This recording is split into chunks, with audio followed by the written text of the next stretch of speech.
Hello friends, welcome है आप सभी का आपके अपने यूट्यूब चैनल करियर पथ स्टडी पॉइंट पे। आज डेली करंट अफेयर्स की क्लास है, ठीक है ना। 18 जून 2025 को टॉप 20 क्वेश्चंस देखेंगे आज हम। देखो, पहला क्वेश्चन, हाल ही में आईसीसी महिला वनडे विश्व कप 2025 का आयोजन किस देश में करने की घोषणा की गई है? ऑस्ट्रेलिया, इंग्लैंड, भारत, दक्षिणी अफ्रीका। तो देखो दोस्तों, अभी महिला वनडे विश्व कप 2025 के आयोजन की घोषणा भारत में की गई है। कहाँ पे की गई है? भारत के अंदर की गई है। तो right answer is option number C. देखो, भारत में की गई ये घोषणा, ठीक है ना। अंतर्राष्ट्रीय क्रिकेट परिषद आईसीसी ने घोषणा की है 13वें, कौन से क्रम का होगा? 13वें क्रम का होगा, ठीक है ना। 13वें क्रम के वनडे विश्व कप 2025 का आयोजन 30 सितंबर से 2 नवंबर तक कब खेला जाएगा? 30 सितंबर से 2 नवंबर तक 2025 को, ठीक है ना, भारत में किया जाएगा।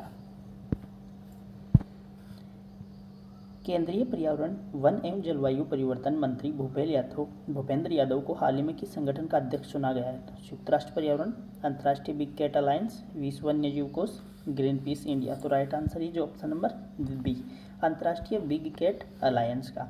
तो केंद्रीय पर्यावरण एवं वन एवं जलवायु मंत्री कौन है? अभी भूपेंद्र यादव को सर्वसम्मति से अंतर्राष्ट्रीय बिग कैट अलायंस IBCA का अध्यक्ष चुना गया है। आपको कमेंट में लिख के बताना है कि WWF के अभी वर्तमान में अध्यक्ष कौन है, ठीक है ना। आप सभी को कमेंट में लिख के बताना है WWF के और UNEP के अध्यक्ष कौन है। हाल ही में भारत ने किस देश में अपना अगला राजदूत आलियावती लेगुकेमेर को नियुक्त किया है? तो बताइए, हाल ही में भारत ने अपना राजदूत आलियावती लोंग कुमेर को नियुक्त किया है। तो बताइए कहाँ पे नियुक्त किया है? दक्षिणी कोरिया, जापान, उत्तरी कोरिया, वियतनाम। तो राइट आंसर इज उत्तरी कोरिया। उत्तरी कोरिया में 4 साल के अंतराल के बाद भारत ने, देखो नाम क्या है, आलियावती लोंग कुमेर। आलियावती लोंग कुमेर को उत्तरी कोरिया, जो कि Democratic People's Republic of Korea है, में अपना नया राजदूत नियुक्त किया है। तो राइट आंसर इज उत्तरी कोरिया, ऑप्शन नंबर सी। राष्ट्रीय उच्च सुरक्षा पशु रोग संस्थान यानी कि निषाद की फुल फॉर्म क्या है? राष्ट्रीय उच्च सुरक्षा पशु रोग संस्थान भोपाल को हाल ही में किस संगठन द्वारा श्रेणी ए रेंडर पोस्ट सुविधा नामित किया गया है?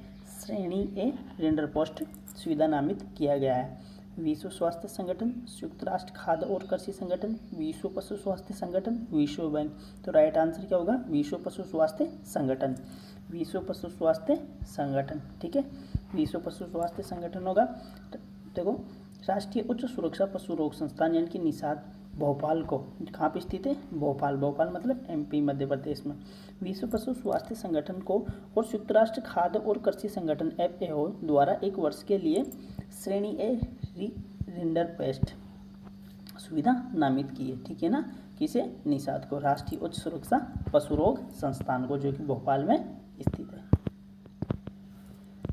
स्वीडन के पोल वोल्ट स्टार आमंड डुप्लांटिस ने हाल ही में कौन सा विश्व रिकॉर्ड तोड़ा है? 10वीं बार पोल वोल्ट का, 11वीं बार, 12वीं बार, 13वीं बार। तो right answer is option number C, 12वीं बार।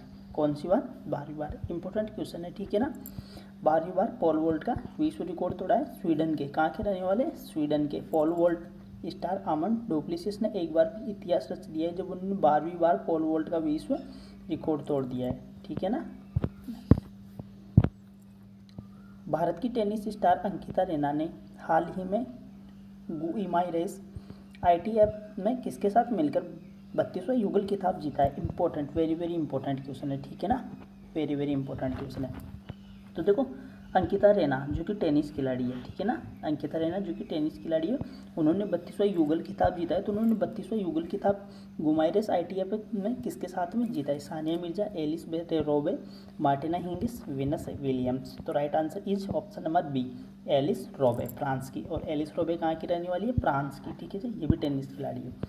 भारत की टेनिस स्टार अंकिता रैना ने फ्रांस की एलिस रोबे के साथ मिलकर गुइमाई रेस पुर्तगाल में अपना 32वां युगल खिताब जीता है, ठीक है ना। 32वां नंबर का कहाँ पे खेला गया? पुर्तगाल के अंदर खेला गया।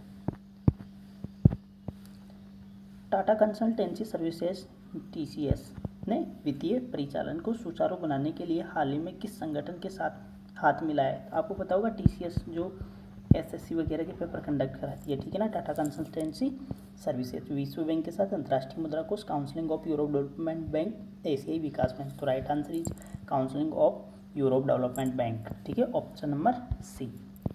टाटा कंसल्टेंसी सर्विसेज ने counselling of Europe development bank जो पेरिस में स्थित है, कहाँ पे स्थित है दोस्तों? पेरिस के अंदर, के साथ वित्तीय परिचालन को सुचारू बनाने के लिए हाथ मिलाया है अभी। डिफेंस साइबर एजेंसी ने हाल ही में कौन सा बहुचरणीय साइबर सुरक्षा अभ्यास शुरू किया? इंपॉर्टेंट क्वेश्चन है अभी, ठीक है ना। कौन से के? Cyber coach, cyber Suraksha, cyber war, cyber shield. तो right answer is option number B, cyber Suraksha. कौन सा क्या है? साइबर सुरक्षा, ठीक है ना। डिफेंस साइबर एजेंसी ने अभी हाल ही में कौन सा बहुचरणीय साइबर सुरक्षा अभ्यास प्रारंभ किया है? साइबर सुरक्षा। तो देखो, डिफेंस साइबर एजेंसी ने 16 जून 2025 को साइबर सुरक्षा नामक एक बहुपक्षीय या बहुचरणीय साइबर सुरक्षा अभ्यास शुरू किया है। तो right answer is option number B, cyber Suraksha. पूर्व इसरो वैज्ञानिक नेल्लाई मथु का हाल ही में 74 वर्ष की आयु में कहाँ निधन हुआ है? ये भी इंपॉर्टेंट क्वेश्चन पूछा जा सकता है, ठीक है ना। बेंगलुरु कर्नाटका, चेन्नई तमिलनाडु, तिरुवनंतपुरम केरल और हैदराबाद तेलंगाना। तो right answer is Thiruvananthapuram Kerala, ठीक है, ऑप्शन नंबर सी। पूर्व इसरो वैज्ञानिक नेल्लाई मथु का 74 वर्ष की आयु में तिरुवनंतपुरम में केरल में निधन हो गया है, ठीक है ना, याद रखना है, पूछा जा सकता है करंट अफेयर्स में। उन्हें मलेशिया के विश्व तमिल कवियों के संघ में कौन सा पुरस्कार मिला था? क्वेश्चन में मिस्टेक है ये। उन्हें मलेशिया के विश्व तमिल कवियों के संघ में कौन सा पुरस्कार मिला था? साहित्य, ज्ञानपीठ, कविमणि, सरस्वती। आंसर देखते हैं, नेल्लाई मथु। अच्छा, उन्हीं का क्वेश्चन है, नेल्लाई मथु का ही क्वेश्चन है भाई, ये इंपॉर्टेंट है, ये क्वेश्चन उन्हीं से जुड़ा हुआ है, ठीक है ना। किन से जुड़ा है? नेल्लाई मथु, जिनका भी 74 वर्ष की आयु में तमिलनाडु केरल तिरुवनंतपुरम में इनका निधन हुआ है। ये इसरो के पूर्व वैज्ञानिक थे, ठीक है ना। तो नेल्लाई मथु को मलेशिया में के विश्व तमिल कवियों के संघ में कौन सा पुरस्कार मिला था? ये बात इनसे लिंक है, ठीक है ना, इनसे लिंक है। तो कौन सा मिला था? कविमणि पुरस्कार, याद रखना है आपको, ऑप्शन नंबर सी, कविमणि पुरस्कार। केंद्रीय मंत्री डॉक्टर जितेंद्र सिंह ने नागालैंड में 1 district 1 product, very very important, 1 district 1 product, ठीक है ना, इंपॉर्टेंट क्वेश्चन है, जरूर से जरूर किसी ना किसी एग्जाम में जरूर पूछा जाएगा भाई ये क्वेश्चन। तो देखो, 1 डिस्ट्रिक्ट 1 प्रोडक्ट यानी कि ODOF पहल के अंतर्गत कौन सा दस्तावेज लॉन्च किया है? संतरे की खेती से आय सृजन, अनानास की खेती से आय सृजन, केले की खेती से आय सृजन, सेब की खेती से आय सृजन। तो उन्होंने स्टार्ट किया है केले की खेती से आय का सृजन किया जाना। 1 डिस्ट्रिक्ट 1 प्रोडक्ट, ठीक है। और कहाँ पे किया गया है? नागालैंड के अंदर। किसने किया? केंद्रीय मंत्री जितेंद्र सिंह ने, ठीक है, नागालैंड में केंद्रीय मंत्री जितेंद्र सिंह ने 1 डिस्ट्रिक्ट 1 प्रोडक्ट पहल के अंतर्गत वोखत जिले में केले की खेती से आय सृजन शीर्षक से 5 वर्षीय विजन दस्तावेज लॉन्च किया। याद रखना है, 1 डिस्ट्रिक्ट 1 प्रोडक्ट किससे संबंधित है? केले की खेती से संबंधित है। किसने लॉन्च किया? जितेंद्र सिंह ने। कहाँ पे लॉन्च किया? नागालैंड के अंदर, ठीक है ना, नागालैंड में। और इस परियोजना का मुख्य उद्देश्य क्या है जिसका नागालैंड में शुभारंभ किया गया? जो नागालैंड में किया गया है ना 1 डिस्ट्रिक्ट 1 प्रोडक्ट का, उसका मुख्य उद्देश्य क्या है, ठीक है ना, कॉफी उत्पादन के किसानों की आय को बढ़ाना और केले की खेती में को एक स्थायी आजीविका के रूप में बढ़ावा देना, चाय बागानों का विस्तार करना, रबर उत्पादन को प्रोत्साहित करना। तो अब ये भी हमने पढ़ा था कि केले से संबंधित था, तो केले से संबंधित कौन सा ऑप्शन है? ऑप्शन नंबर बी, यानी कि किसानों की आय को बढ़ाना और केले की खेती को एक स्थायी आजीविका के रूप में बढ़ावा देना। तो ऑप्शन नंबर 20 करेक्ट आंसर। देखो, किसानों की आय को बढ़ावा या बढ़ाना और केले की खेती को एक स्थायी आजीविका के रूप में बढ़ावा देना, इस परियोजना का मुख्य उद्देश्य है ना, किसानों की आय को बढ़ाना, केले की खेती को स्थायी आजीविका के रूप में बढ़ाना। हाल ही में किस देश के बैंक के साथ NPCI ने UPI सेवाएं शुरू करने हेतु समझौता किया है? Important, very very important question, ठीक है ना। तो जापान, साइप्रस, जर्मनी, कनाडा। तो राइट आंसर इस ऑप्शन नंबर बी, साइप्रस के साथ में। किसके साथ में? साइप्रस के साथ में, है ना। National fund corporation of India है ना, उसने UPI यूनिफाइड पेमेंट इंटरफेस, ठीक है, अभी सेवाएं शुरू करने हेतु किसके साथ समझौता किया है? साइप्रस के साथ में। तो NPCI ने साइप्रस के साथ में UPI सेवाएं शुरू करने हेतु समझौता किया है, जिसको MOU बोलते हैं, ठीक है ना। तो किसके साथ में? साइप्रस के साथ में। मेटा ने भारत में नए प्रबंध निदेशक और प्रमुख के रूप में किसे नियुक्त किया है, ये भी इंपॉर्टेंट है, याद रखना है आपको। मेटा क्या है, मेटा जो अपन व्हाट्सएप, फेसबुक, इंस्टाग्राम चलाते हैं उनका CEO, ठीक है ना, या उनकी जो कंपनी है ना वो कौन सी है, मेटा। तो संदीप बख्शी, अरुण श्रीनिवासन, दिनेश कुमार खारा, अमिताभ चौधरी। तो भारत के अंदर किसको नियुक्त किया है, वो नियुक्त किया है अरुण श्रीनिवास को। Option number B, Arun Srinivas. देखो मेटा ने भारत के अंदर है ना नए प्रबंधक और निर्देशक के रूप में अरुण श्रीनिवासन को नियुक्त किया है।